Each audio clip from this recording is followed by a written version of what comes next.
Hello, and welcome back to the Conspiracy Couple podcast. I'm Marisa. And I'm Ethan. And today we have what I think is a spicy topic. Spicy? Spicy. Why is it spicy? Why is it spicy? Oh my god. Sorry, it came to my head. I would say spicy in that it's kind of controversial and that it definitely elicits opinions. Strong Everyone's opinions. got opinions. Everyone has them. And this one will elicit strong opinions. Okay. Probably not from me. Probably not from you. But I'll give the information. I'll let you guys decide. Come up with your own opinion. And of course, we will share our opinion at the end as well. Ethan, before we get started.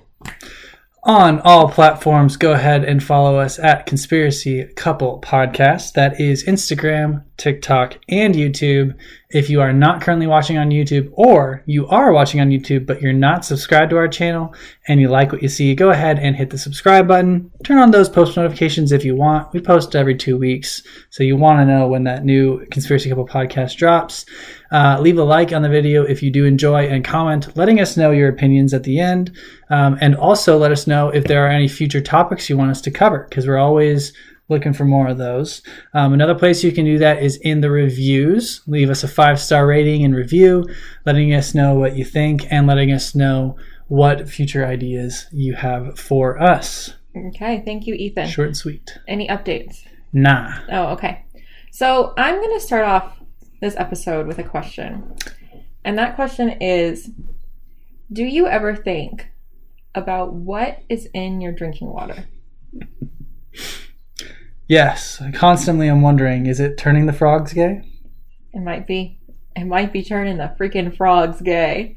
Yeah, so besides wondering if it's turning the frogs gay, do you ever wonder about... No, not really. Yeah. I kind of just drink it. I know that you're supposed to drink a certain amount, and I don't measure it, how much I drink, but I try to drink a decent amount. Mm-hmm. Yeah.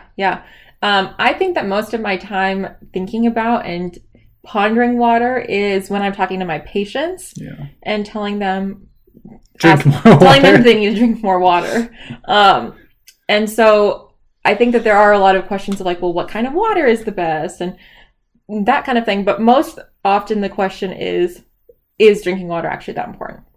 But as someone who drinks a lot of water, after doing the research for this topic, now I'm kind of eyeballing my water like, Well, we do have a water filter. I don't use it. Yeah, you don't. I do. Don't use it. I don't know why you don't. Yeah, I don't really know why I don't either. Because my brain says the tap water is fine, but now after doing this research, I'm like... Even if the tap water is fine, the water in our filter goes in the fridge and is colder. I know, and I think I need to start drinking it, but now after... I think I probably will, because now I'm kind of looking at my water like... I'm sure our water's fine. I don't... with you. I use the... Anyway... This is not important. You don't need to know why I drink the water I drink. What kind of water? Yeah. What is Ethan's personal reason for using the water filter? Yeah. If you do want to know, go ahead and you can DM us on Instagram and ask, and I'll tell you. But yeah, it's really... I don't think most of you want to know. I don't really even care. So let's keep going. And so today we're going to be talking about fluoride and the topic of specifically water fluoridation and some of the controversies and some of the theories that surround, the actual purpose and maybe some of the drawbacks that come from that. And so we're going to kind of first dive into like, what is fluoride? What is the history of water fluoridation? What are like some of the stats for water fluoridation? Because they might be different than you think. And then we're going to go into like some of the concerns and theories at the same time. Let's put on our science hats. Yeah, put on those tinfoil hats. So first we're going to... Wasn't what I said, but all right. The science hats? Oh, you can put on the science hat and then you can put on the tinfoil hat. Bonus point, you could make... Tinfoil hat and lab goggles. Yeah, so you could do like a 2-for-1. Yeah, so then you kind of are equipped on all sides. Yes. Yeah. So first we're going to talk about what is fluoride. So we're not going to go into like heavy scientific detail. Thank goodness. We're really just going to be like, this is the basic, this is what fluoride is, this is what fluoride does, and that's it. Cool. So fluoride is a natural mineral that is released from rocks into the soil and the water. And so fluoride comes in the natural form, and then it also comes in the synthetic form, which is the man-made form. That you get at the dentist. You get at the dentist, and that is also added into tap water. Right. And so it's added into tap water with the purpose of helping prevent tooth decay and cavities. So water and other beverages account for about 75% of fluoride intake in the United States. Sorry, quick question. Yeah. Is there fluoride in toothpaste? Yes, there is. I kind of figured there was. Most toothpastes have fluoride. You can buy some that don't have fluoride in them, but those are kind of more of like the specialty ones. Not like the, Are there like there? I'm assuming there are, but are there people with like fluoride allergies that can't have fluoride, things like that? So we're gonna get into that. Okay, sorry. But there's basically with vitamins and minerals. So there is the recommended amount. So there's a lot of different numbers that you have to pay attention to with vitamin and mineral consumption. So there is the recommended amount. Right. And that's, usually specific for right. ages and genders. You're not supposed to go above, Then there's also what's called the tolerable upper limit. And that is how much is safe to consume without risk of side effects. Right. Generally. So that's like a generalization. Now, that would be like, for example, depending on what kind of vitamin is. If it's like a water-soluble vitamin, then most of the time, if you consume above the upper limit, you're just going to pee it out. But then if it's a fat-soluble vitamin, then if you consume above the upper limit, that's when you run into things like you get some kind of a sickness. Yeah. So again, that's like a general where for most people, if you have above this level, you'll feel this, but that is variable for each person. Right. And so just like the recommended daily allowances, the recommendations, those are general based on age group, gender, all of those kinds of things. But some people need less, some people need more. So it's all kind of up in the air. So fluoride is a mineral, and fluoride is in the water. It's in other beverages that are, processed with water, made with water. And it's also added into some dental products like toothpaste, mouthwash. They do fluoride on your teeth when you go to the dentist. I always hated that. I hate it too. Because it was like, you had grainy. Like the mouth guard kind of, it was like a foam. It's like kind of grainy. It always made me gag when I was a little kid. I think that that's more of an option now. Like sometimes they'll ask you, do you want the fluoride treatment? Some people, you can say yes or no. I always hated it because it was just like, it felt so uncomfortable, and like the giant mouth guard thingy I always hated. I just hate the dentist. Well, yeah, I don't like going to the dentist There's a reason I've been putting it off. But I've never had a cavity, so. Congratulations. I brush well. So how does fluoride work?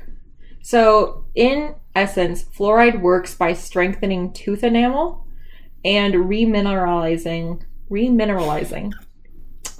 the surface of the teeth to prevent the damage done by bacteria in the mouth.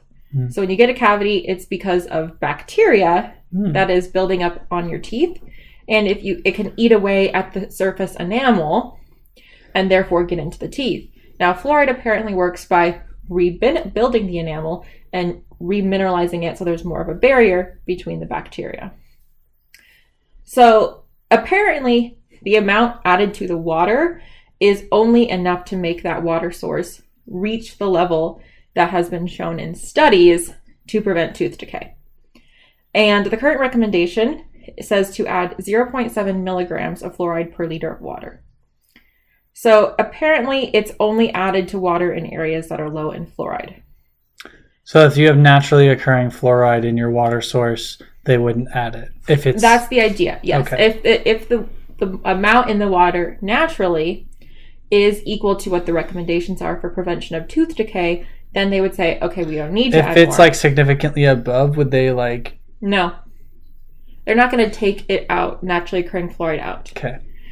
And so the example that is given for adding fluoride to the water is the idea of enriching certain foods with other vitamins and minerals.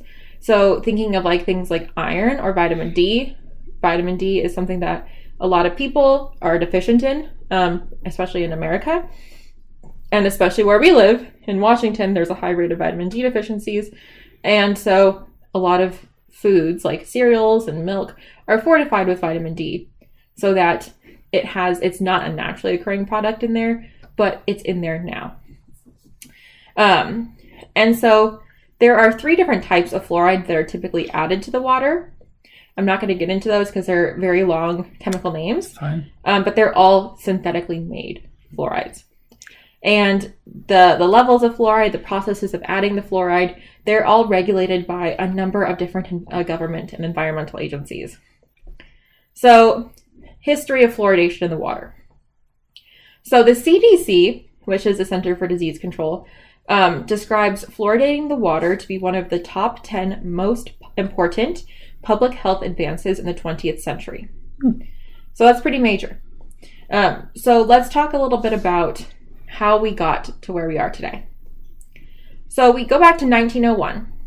So in 1901, dentist Frederick McKay takes a trip to Colorado Springs, and he makes a really shocking discovery. So the residents in the area all had like brown stained teeth, but none of them had any evidence of tooth decay. And so he was like, okay, well, what is it about Colorado Springs? So he found that the water had a high amount of fluoride just naturally occurring. And that led to both the brown stains on the teeth and for the low rate of tooth decay. So the fluoride was causing their teeth to be stained? Oh. Mm-hmm. Yes. And that is something that can happen if a person has ingest too much fluoride. Interesting. So his finding was confirmed by another American dentist who was working in Naples, Italy.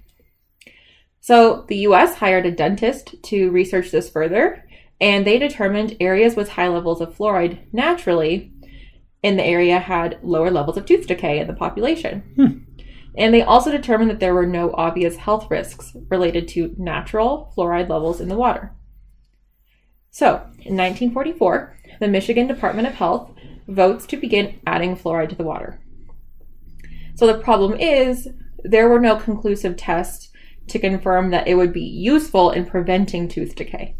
Right? So it's kind of like the question of when you're looking at research, what is the quality of the research? Right. Is it like a causation versus correlation kind of thing? It's like there wasn't you anything can't eliminate all the other variables, right? And say this is the variable that caused the finding, right? Because you can't complete a study like that in such a high variance population because you don't know what they're consuming, you don't know like their habits, are they smoking, things like that. Yes, and it's which hard all these things that could affect different. Yeah, observational studies are always going to be really hard to say like, yes, this is the cause. It's really interesting, but of course it's always, when you're looking at quality of the studies, you have to think, is there anything else that could have contributed to this finding? Right, and that's hard to know by just doing observation. Just looking, yeah. So on January 25th, 1945, Grand Rapids, Michigan became the first town to add synthetic fluoride to the water supply. Other towns around the country also began trialing the addition of fluoride to the water supply at around that same time. And about a decade later, they found that a large number of the children in the area seemed to have less incidences of tooth decay. And so this led them to decide to add fluoride to the water in a larger scale way all across the country. Mm-hmm. So fluoride is currently in about 70% of America's drinking water. So in 1962, the United States Public Health Service recommended a range of fluoride that public water services should provide, and this recommendation was amended in 2015 to a lower amount to account for the fact that people were getting fluoride from other sources as well. Mm-hmm. So that leads to the question, okay, do other countries add fluoride to the water? Oh, I never thought about that. Yeah. So currently about 40 countries have some level of fluoridation in the water. Like synthetic or natural? Synthetic. This is about the added fluoride in the water. Okay.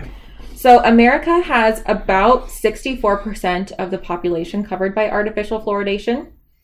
So it's kind of, I've seen statistics from 60 to 70%, which is among the highest of the 40 countries. So interestingly enough, most developed countries do not fluoridate their water at nearly the same rate that America does. So, could that potentially be influenced by the natural fluoridation of their water? It could be. But in Western Europe, which is when you think of them like a developed countries, it would be like America and European countries are typically kind of compared. Right. In Western Europe, only 3% of the population drinks artificially fluoridated water. Currently, there are more people in America drinking fluoridated water than the rest of the world combined. America's a big country. True. But the fact of the matter is, most people don't know how much fluoride is in their drinking water or how much they may be getting from other sources. And so that's a really big disparity, right? More people in America are drinking fluoridated water than the rest of the world combined.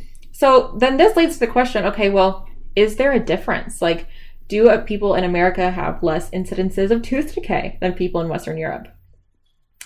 And the answer is there is apparently no difference in rates of tooth decay between the countries who have higher rates of fluoridation versus those who have lower rates of fluoridation.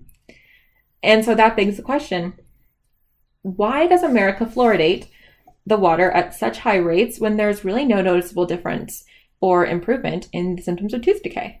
Well, that's in comparison to other countries.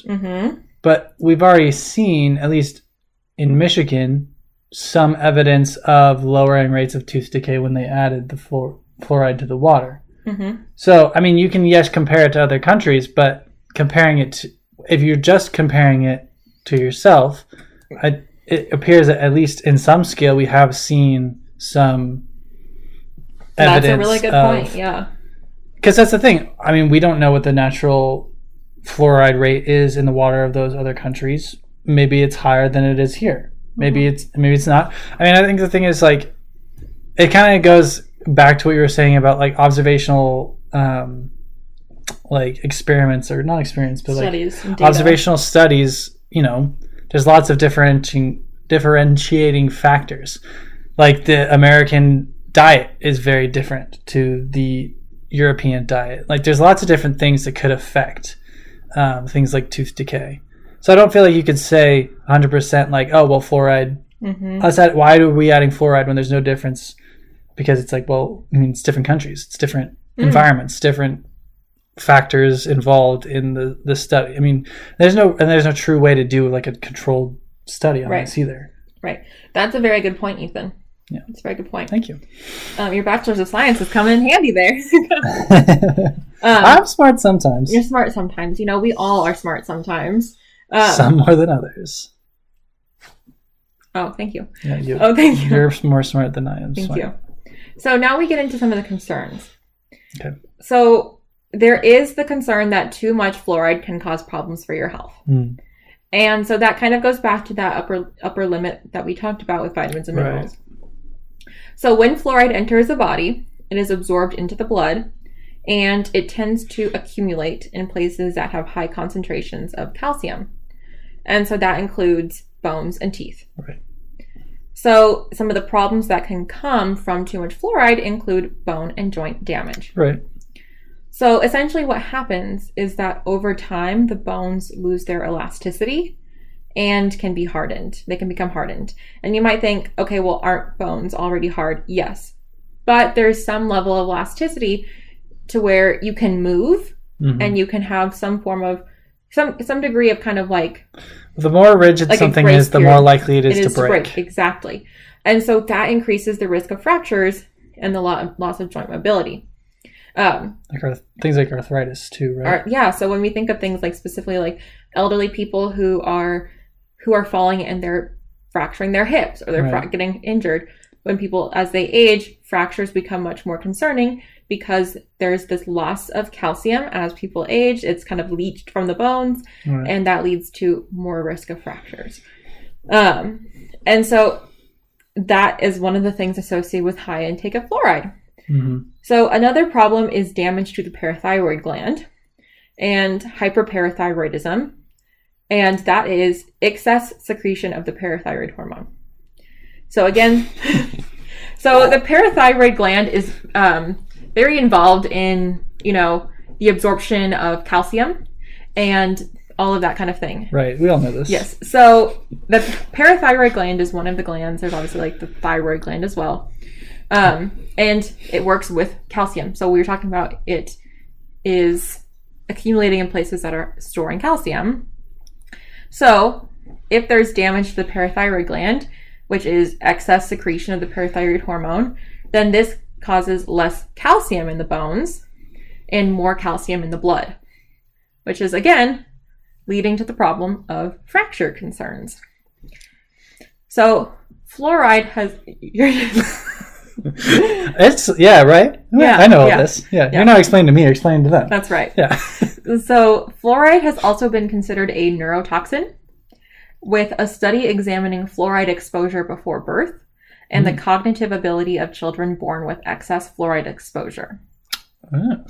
So the study found that higher levels of fluoride, and this was higher levels of fluoride typically in utero. This study was specifically looking at what happens with higher levels of fluoride to an infant while the mother is pregnant. So an in utero study, and looking at them after they were born and measuring cognitive abilities. So the study found that higher levels of fluoride were associated, now remember that word associated, with lower scores on IQ tests. Aren't IQ tests like not super reliable though? Right. And like when you think of like measures of intelligence and cognitive abilities, IQ is like only one thing. However, when you're thinking about tests like this, that's kind of one of the most easy to use objective measurements. I feel like IQ tests are like have been kind of they kind of gotten the lie detector treatment from like media, where it's like, oh, you have a high IQ score, that means you're incredibly intelligent and like can perceive certain things. Like the idea that like, oh, you know, you can use a lie detector test and, you know, figure everything out, which is like lie detector tests there's a reason they're not commonly used, and it's because the reason that they're not allowed in court proceedings. Right, because there's a large degree of error. Yeah. And I feel like the same with IQ tests. It's like, you think, oh, high IQ, or you scored really well on this IQ test, that means you're extremely intelligent. And, you know, I mean, I think in general that is kind of like the correlation, but they're also, intelligence doesn't show up one single way. Correct. Kind of yes. And I think, and we're going to talk about that more later, but that is one objective way. Okay, we get this score. And it's a score. Yeah. It shows clear evidence on a certain level. Yes. How, you know. Yes. And so the word associated, right? Right. Associated is these two things are closely related to each other. They happen together commonly, but we can't say that it's common. Right. However, this study did lead to fluoride being classified as a neurotoxin in 2014, saying that it was potentially hazardous to child development. And is that why they lowered the amounts in 2015? The reason they lowered the amounts in 2015 was because they said that people were getting enough fluoride from other sources as well. Okay. That they needed less in the water. So this doesn't necessarily have an effect on that? Okay. So fluoride was classified as a toxin along with things such as lead and arsenic. Well, those two things are bad. Right. For sure. So when you think, for children especially, every child has like a blood test done to see if they have any levels of lead in their body, because that can lead to cognitive problems. I didn't know that. Yeah. So especially like people who live in old homes or old apartments, that there's like lead-based paint. Mm-hmm. I know that was a big thing. Yeah. So fluoride is associated with these cognitive impairments, specifically in children who had a high exposure amount while their moms were pregnant with them. So pregnant moms drinking lots of water. And they're supposed to drink lots of water because pregnant women need more water than regular people, because they have their blood vessels their blood vessels are expanding. Also, if they're preparing like breast milk, you need water for breast milk. So that's a common concern is, okay, well, we need more water. What's in the water? Water. So other issues that have been associated with excess fluoride exposure include skin concerns such as acne, cardiovascular concerns such as high blood pressure, heart damage, and heart failure, reproductive issues such as decreased fertility and earlier puberty in women, thyroid problems. Again, the thyroid also works in the same kind of a cycle as the parathyroid hormone, as well as ADHD and other neurological concerns.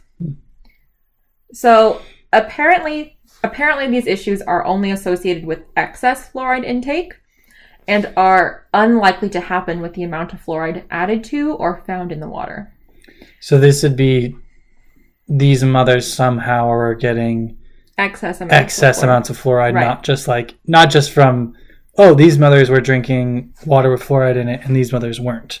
And we saw these differences. It's more these mothers had an excess. Okay. Yes.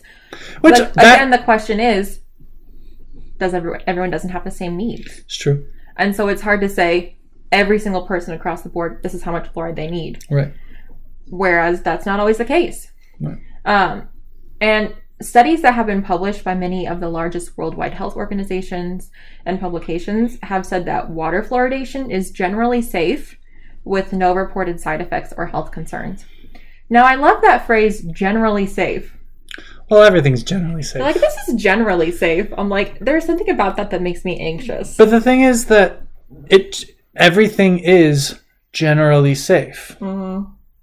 Well, not everything, but like fluoride, any sort of chemical, any sort of vitamin, mineral is going to be safe, like kind of what you were talking about, to a certain degree until it gets in excess, that's the thing. Fluoride, and in my mind, that just says fluoride is safe unless you have too much of it, in which case it can cause issues, which is like, yeah, of course. That's why you're not supposed to have excess of anything. That's not why, caffeine is generally safe. You have too much caffeine, can get dangerous. Mm-hmm. Yeah. The question is, though, if you are someone who is more skeptical of the fluoridation process, are you going to believe the word of these organizations? Of course not. No, right? So they can say, yes, fluoride is generally safe, but if you're skeptical of them, you're not going to be like, you convinced me. Well, no, even if they said fluoride is completely safe. Yeah. So the thing you have to consider here is the pros versus the cons of adding fluoride. Or like the risk reward, that cons, kind of thing. Yeah. So is the benefit of less tooth decay and less risk of cavities better or more valuable than the potential for concerns associated with excess fluoride? Would you rather have nice teeth or a nice brain? Not even nice teeth, right? Like, it's just like, would you rather have less cavities or have the possibility of these side effects? There's also the idea that people should have the right to decide on their own medical interventions. And fluoride would be considered a medical intervention that is given to people without their explicit consent or without their explicit knowledge, right? Mm-hmm. So there's this idea of bodily autonomy and medical autonomy, right? You can provide the guidance and the information, but at the end of the day, people should be able to take that information and make their own informed decisions. Yeah. Something that adds to this is that some of the first studies looking at the effectiveness of water fluoridation were done without people's knowledge or consent. And that's another big ethical concern is if there's this question of medical and bodily autonomy when making medical decisions. There's also this idea of informed consent in studies, especially in studies where you're maybe ingesting something. There's that ethical concern. So the studies had apparently favorable results, which makes some people kind of say like, well, the ends justifies the means. And it was safe. But of course, there is that question of shouldn't a person be able to know if they're participating in a medical experiment? Again, like we said, people might need different amounts of fluoride, which could be more or less than what is added to the water. And there is the question of whether the decline in tooth decay is associated with adding fluoride to the water or just overall improvements in oral care and oral care practices. So is it the fluoride, or is it more people are going to the dentist more often, or they have more access to toothbrushes and more access to that, like to those things that maybe people didn't have as much access to in the past? And more access to fluoride. So also people wonder, do we even need fluoride in the water anymore? Why is it still being added? If fluoride's in our toothpaste, then why would we need to continue adding it to the water?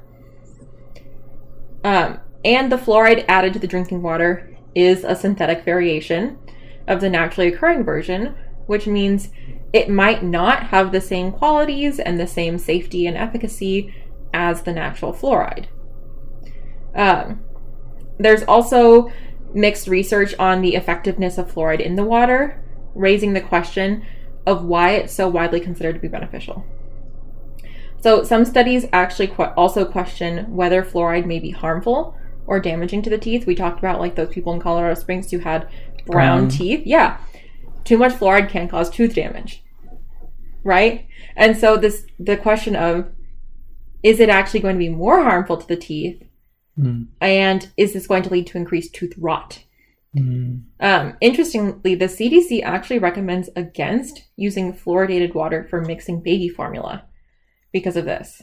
Because babies' teeth are so new and so fragile that they say, well, don't use fluoridated water to mix baby's formula. Well, one question, does the general population know that? And do they have access to non-fluoridated water? And do they have to go buy bottled water? Which is which is probably may also have fluoride. So it's the question of like and it's also like how much, to say if you don't have a natural resource, because pretty much everybody has access to clean water in America, at least. In America, yes, in America, most people, not everybody, but most. Even if you have access to clean water, do you have access to water that is not fluoridated? Do you even know if your water is fluoridated? Right. And there's a lot of, anyway, I don't know. Yeah. I mean, I just think of like in working with pregnant women and new moms and talking about, formula mixing and all that kind of stuff. Babies are expensive. But there's so much other stuff that is considered greater priority when you're talking about that time period that I wouldn't even think to say, is your water fluoridated? And how do they find out? How do they find out? They'd be like, I don't have time for that. Like, and I would think, there's a lot more important things to talk about in this time period. So now we get into the theories. Oh, good. So the main one is that the government is poisoning the population with fluoride. So many who are skeptical of fluoridation in the water states that it's well known that fluoride is actually considered a poison, and that the government just says that a small amount of poison is helpful and okay. So we talked about like how fluoride was considered a neurotoxin and is on the same level as lead and arsenic. You wouldn't say put arsenic in the water, but a small amount's okay, right? And so people kind of think, so the government's saying, yes, this is a toxin, yes, this is a poison, but if we give you a little bit, that's okay. And the question is, how much poison is a safe amount of poison? Who gets to decide how much poison is a safe amount of poison? Shouldn't people know that? Like that's my question to that. Here's my question. What does the government get out of poisoning their own population? That seamlessly transitions to the next point. Oh. Yes. So the theory, the sub-theory under that theory is that this is done to intentionally lower the population's IQ, thereby making them easier to control. Yeah. But Let me get into this. So this theory first began around the 1950s. So kind of at the beginning of the water fluoridation efforts, also during the Cold War, with people believing that this was done by communism or communists to lower the population's IQ. So the question is, why would the government want a dumber population? Wouldn't you think that the government would want their population to be smart? Look at how good we're doing with our education system. Look at how we're doing our population so intelligent.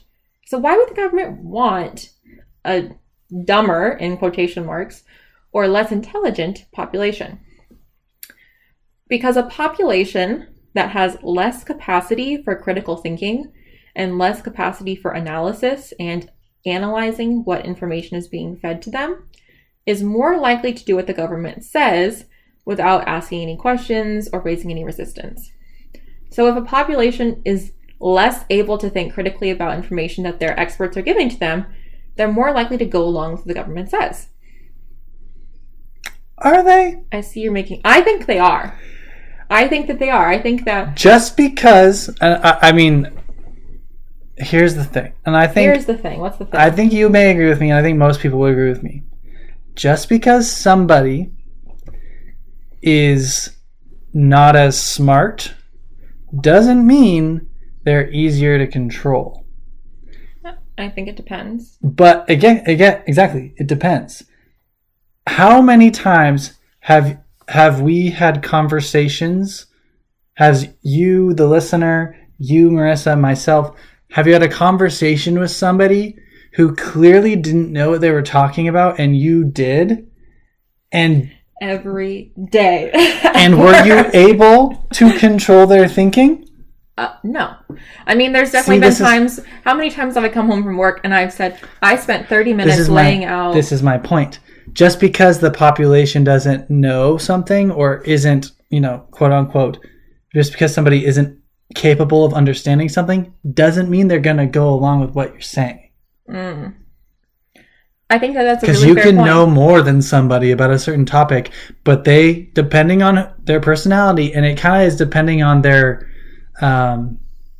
ability to listen or yeah, I don't know. People, what I'm saying is sometimes hear people and analyze will information, stick to a point, or they'll listen to other sources. Is what I'm saying. I mean, how many times I work with patients every day and counseling patients on healthy eating and all that. I can't tell you how many times I've done like a beautiful education, beautiful science-based education, and then I say, so what do you what was your main takeaway from today? And they say something I never said, and I'm like, I don't what This is my point. I don't think creating a dumber population makes them necessarily easier to control. Yeah, I think it depends. I mean, I think that it could go that way. Yes, I think that in some ways, if a person does have less capacity, remember we talked about, right? Conspiracy theories are mental yoga. If you have less of a capacity to do that mental yoga, you're more likely to say, yes, the explanation given to me by this source is the right explanation. I think that can be something that's more likely. It may not be, right? Like this is all I don't buy it. I know you don't buy it. I kind of can see where that point is coming from. I can see where that point is coming from, but I've had a lot of stupid conversations with people where they had come up with their own conclusions and they were very wrong, but they were unwilling to budge and unwilling to even listen. Yes, like the time when I said that Texas was not the South. Right. You weren't even willing to listen. I had probably drank too much water that day, truthfully. I'm just saying, I don't think it necessarily makes it easier to control people's. Okay. Yeah. Okay, that we had a really good debate on this topic. So then the question is our population smarter / quote dumber now than it was before we started adding fluoride to water? No. So that's a complex question. That's a very complex question because it's hard to say that smartness can be measured using a single metric. It's true. Right? You can't say, oh, the population is smarter because they do better in X, Y, and Z. Right. That's a good indicator. However, there's a lot of different kinds of intelligence. Yep, it's true. And so we can't say, oh, this person is smart because they're doing well in X, but they're actually really smart over here in this subject. Yeah.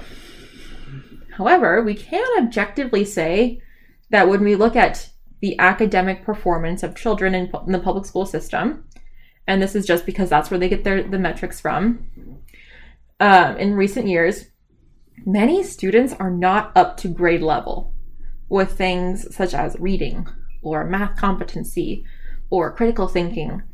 I know recently in the news there was a school district, I believe in Baltimore, where in the entire school district there were like 7 students that were up to grade level, which is very sad. Like when you think of these children, that's very sad. Now, of course, like I am 100% saying there is not one factor that's probably playing into that. No. There's a lot of factors that are playing into that. And funding, environment, what they're getting. Involvement of family, involvement of, maybe there's other... What resources does the school district even have? Things like that. Yeah. Right. And so, of course, there's like a lot of factors at play in that. Yeah. But we do know that trend on a whole, over the last couple decades, America's kind of been trending downward in those things. Now, that's not to say it's because of fluoride, but it's just another little nugget of information to add to the back of your brain when you're forming your opinions at the end of this. Again, this is kind of like back in line with the making them easier to control. The fluoride is an attempt at mind control. And so we do know that the idea that the government would experiment on mind control or was interested in obtaining mind control technology is not something that's like crazy. It has happened. Right. We know that the government has done experimentation on trying to get mind control technology. If fluoride was an attempt to study some sort of mind control, see if they could do that, I would say it failed. Okay. Just feel like, if you look at the current status of the United States and where things are at, do you think that people are being controlled? I think that people, on the whole, are very committed to certain ideological things and are very firm in those things. Yeah. Anyways, so we know that the government wouldn't be out of the realm of possibility for them to want mind control technology. We've talked about some of those experiments in the past that we know are actually real. So the question is this just like a long running experiment? Because the water fluoridation happened around the same time that those other experiments were happening. So maybe it was another vein of the mind control arm, but then they were like, oh, well, as a side, we also found that it's good for your teeth. And so then they just keep doing it because they Happy accident. We were trying to control your brains. We found out it was good for your teeth. The funniest thing happened, right? Like, they're in their deposition. Like, the funniest thing happened. We were trying to control the population, but we actually found out that this is good for people's teeth, and so you should be thanking us. I can see that happening. Go ahead, thank us. Do as you're told. We'll wait for the end. Go ahead, clap. Please clap. Please clap. Please clap. Oh, man. Gem. Aw. Another kind of vein is that this causes people to eat more sweets, which is one big difference in the American... Oh, that's a big thing in the American diet is sugar and added sugar and excess consumption. Sweet. Every day I'm getting a little something sweet. My sweet stomach is still hungry. But that's a big thing. As someone who works in the nutrition industry, excess sugars, added sugars, that's a huge source of intake in the American diet. So the people are eating more sweets which cause cavities, while at the same time reducing cavities, which makes the sugar industry richer.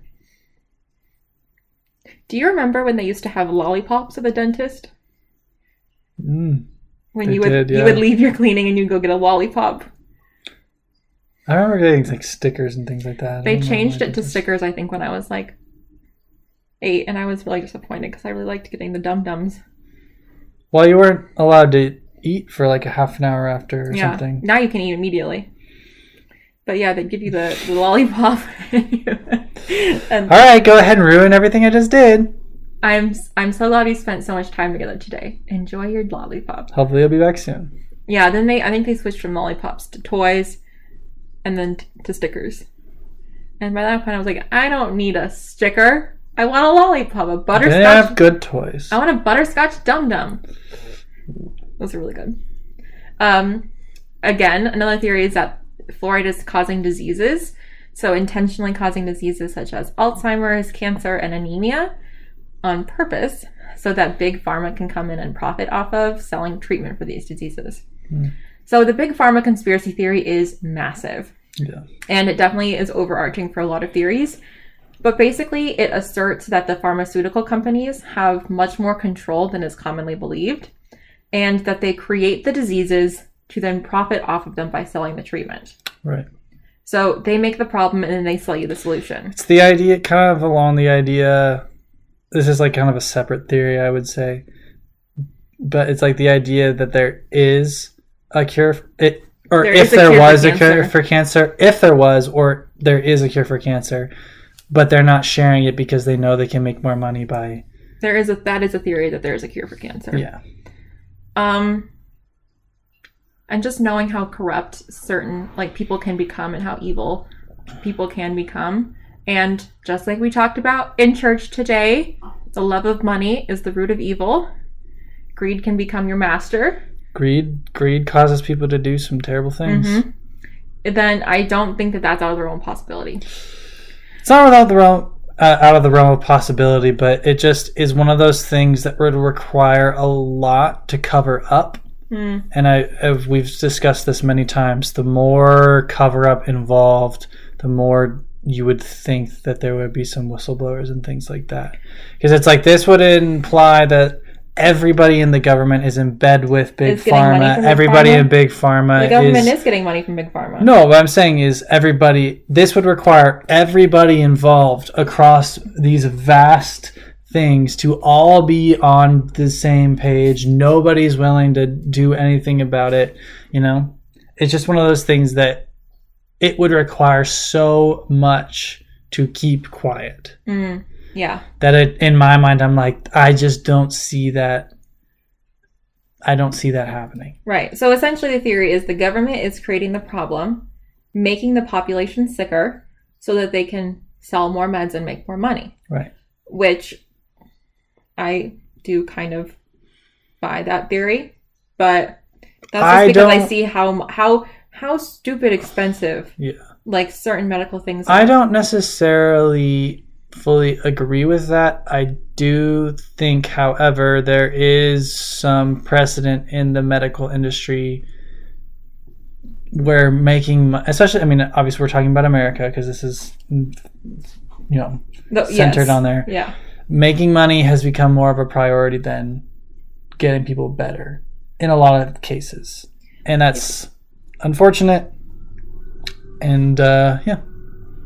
Anyway. So another theory is that essentially it calcifies the pineal gland. Fluoride does.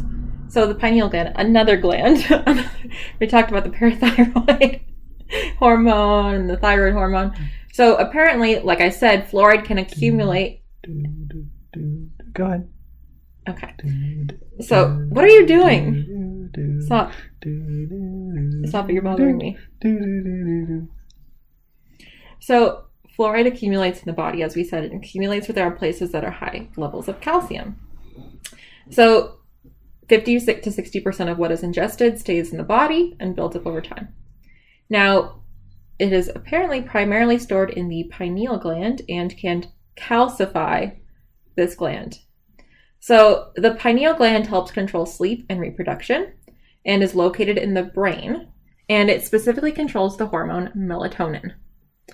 So the government says that the effects of fluoride on sleep regulation remain unknown, which people who are skeptical of the government say, yeah, the effects are unknown because you don't want to know because you have an idea that it's probably a bad effect. And so you just say it's unknown and you don't do the studies. So that's one thing. I've heard other people refer to the pineal gland as the third eye, and that it's like the psychic center of the body, and that if it calcifies and you lose your psychic abilities.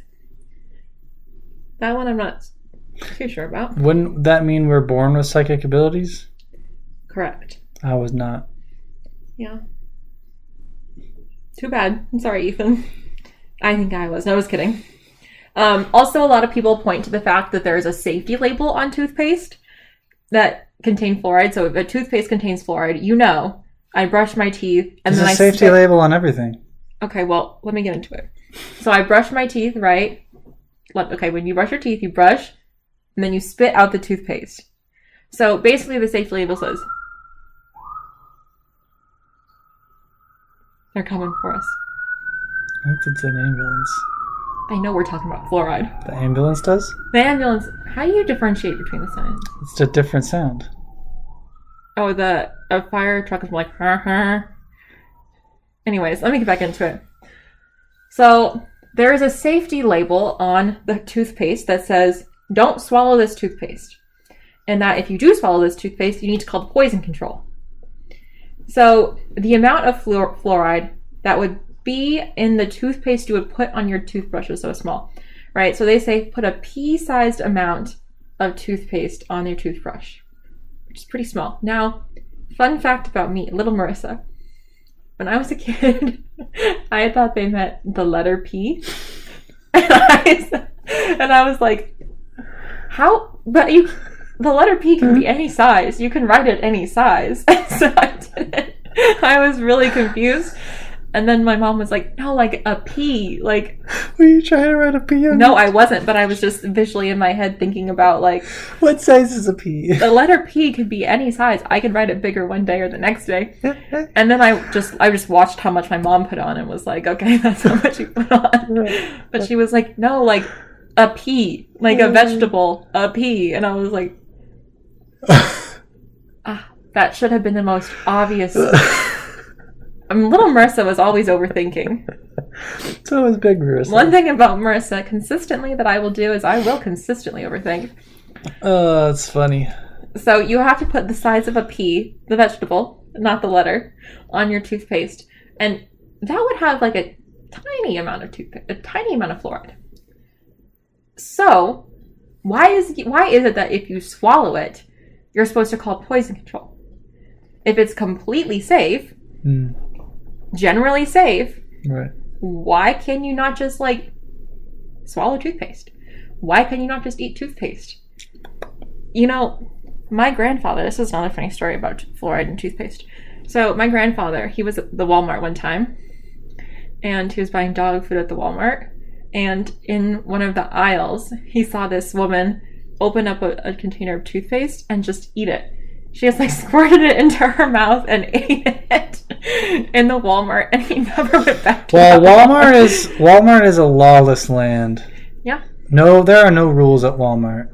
Yeah, he's like, I saw this woman eating toothpaste out of the jar, and I don't think he went back to that Walmart anymore. That's just, if you're going to Walmart, you know you can't judge anything because it's Walmart. Walmart has its own set of rules. I feel like we have a really nice Walmart in our town, though. I mean, it's still a Walmart. The one by the Honda dealership? It's still a Walmart. Yeah, I guess. I've never been in that Walmart. I haven't either, but people would drive down to go to that one because it was nice. I think our Walmart is fine. I think a Walmart is a Walmart. I'm just saying, rules do not apply. Yeah. Apparently, that same shopping trip, we saw someone eating dog food, too. Anyway. Anyways, so that's the question of, like, if it's generally recognized as safe, why do you have to call the poison control? Why can't you just swallow it? And I'm not saying, like, why can you not just eat it from the tube? The question is, the little amount that you put on your toothbrush, why can't you swallow that? So recently, there was actually a water superintendent in the town of Richmond, Vermont, named Kendall Chamberlain. And he was essentially forced to resign from his position of over 30 years because over time he had slowly been decreasing the amount of fluoride in the water supply. And he had been doing this for over a decade at the time that he was caught. So he explained why he had been doing this in his resignation letter, where he essentially said he couldn't in good conscience continue adding the fluoride to the water because it was a toxic chemical. Is that how you spell conscience? Yes. Conscience? Yeah. That's why I always say it to myself, because I struggle to spell that one. I don't even know how I would have tried to spell it. Sorry. So, he said that he could not in good conscience continue adding the fluoride to the water because it was a toxic chemical with significant known health risks. So, this is a man who works in that department. He works in that field, and he had for decades. Why would he think that? Why would he say that? What led him to believe in that kind of thing? So, the interesting thing about this is that a lot of the articles written about this made him just sound like an absolute loon. Like, they made him sound like a crazy person. They were like, yeah, he's just crazy. He got, like, the conspiracies got to him. Like, they were just, like, hardcore making fun of him. And they even attacked his appearance, like, to further push their thoughts about his sanity.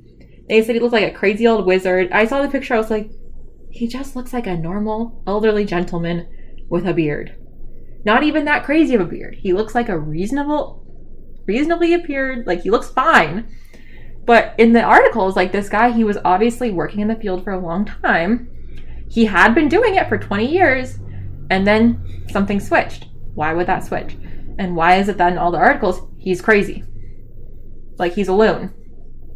And that was another thing that I noticed about doing research for this topic. I found it really hard to find videos or sources that were more critical, or videos or sources that were talking about the conspiracies or the concerns, as most of the things in the main search engines that I would typically use were flooded with videos by dentists or by news sources or news outlets just talking about how safe and effective fluoride is. And if it was talking about fluoride conspiracy theories, it would be 10 craziest conspiracy theories. Despite the conspiracy theories, fluoride is safe. And it was really hard to find sources that were more skeptical. But as usual, I have all of our sources will be listed. I found some documentaries that I watched on fluoride, which was interesting. And so as we wind down, Ethan, what do you think? I have a question. Well, I've kind of two questions. You didn't discuss the one theory. Oh, the water's turning the friggin' frogs good? Yeah. Oh, that's a theory. I didn't find a lot about that. What point was he trying to make when he said that? And like, where did that come from? It came from Alex Jones. I mean, fair point. You know, where does anything that he says come from? I don't know where it came from. I just like that clip. I mean, I know obviously it came from somewhere, and anyway, it's Alex Jones, so it's kind of, take it or leave it. That clip is just so funny. Turn the friggin' frogs gay. I know. I just don't like what. That's what you think about this? Sorry. It's just you didn't address it in the conspiracy. Because it wasn't that big of a thing. I know it's because it's when I think of, the order of importance of topics, poisoning our water supply, the water is turning the frogs gay. And that's the funniest one because it came out of nowhere. That was my point. Is that just like, I mean, anyway. What do I think? I mean, I generally, while I do admit and do believe that the government has its own interest in mind above anything else, I don't think that the government is intentionally attempting to hurt its population. So I do tend to think that these studies where they're saying it is generally healthy, and kind of my point with like any sort of over, exposure to things is going to be unhealthy, where I think, in my mind, when studies and everything come down to it, they're saying there's more benefit to it than there is potential risk. And I buy that because I don't see the point of the government trying to hurt its own population in that to that degree. So I don't really have any concerns with fluoride. I'm not going to start looking into what's in our water. I think it's probably fine. I think I don't really know. I think that I am much more skeptical of the government, just in nature. And I do, definitely think that there's this idea that like the government or like certain industries want to create the problem so they can sell you the solution. Mm-hmm. And so I do think that that's definitely true. Yeah. I think that, I think that it could be worthwhile to maybe really investigate and see like, okay, well, is this something that's still necessary in America? Is this something that we need to continue doing? Or is there something we need to reevaluate this? Like, and I think really diving into some more of like the data surrounding, is there a cause, like, is this a cause and effect relationship? And why is it that other countries don't fluoridate at nearly the same level? And just makes me think, well, yes, there's a lot of variables, but if other countries aren't fluoridating at nearly the same level, but they have similar results, why is that? And I do think that... How are their frogs? Yeah, what are their frogs like? And I do want to know, I think that the idea of synthetically adding things to the water supply and not really having as much awareness about that, I do think that is concerning, and I think that... Put some like Kool-Aid jammers in there. Kool-Aid jammers. And I do think that there is this idea that like people should just be aware of what is going into their body. Yeah. And kind of, they should know this is what it is. This is what it's made up of. This is why you do it. This is the pros and the cons. Because I think people should be given that respect. Like, it's respectful of a person to say, this is what you're ingesting and this is what we're adding to the water. So it does make me kind of like, and now I'm looking at my water like, But anyways, we want to know what you guys think. respectfully. If you think we're stupid, say it kindly. Give us a compliment sandwich. We want to know, yeah, what do you guys think? Do you think like that this is something that's necessary? Do you think this is something that's safe? What other reservations do you have? And maybe what are some theories that you have or some evidence that you have that points to it? Or maybe if you have any really good documentaries or sources that you watched about it, let us know. Was this spicy? Let us know if you think this was spicy. We will be back in 2 weeks. We will see you then. Bye. Bye.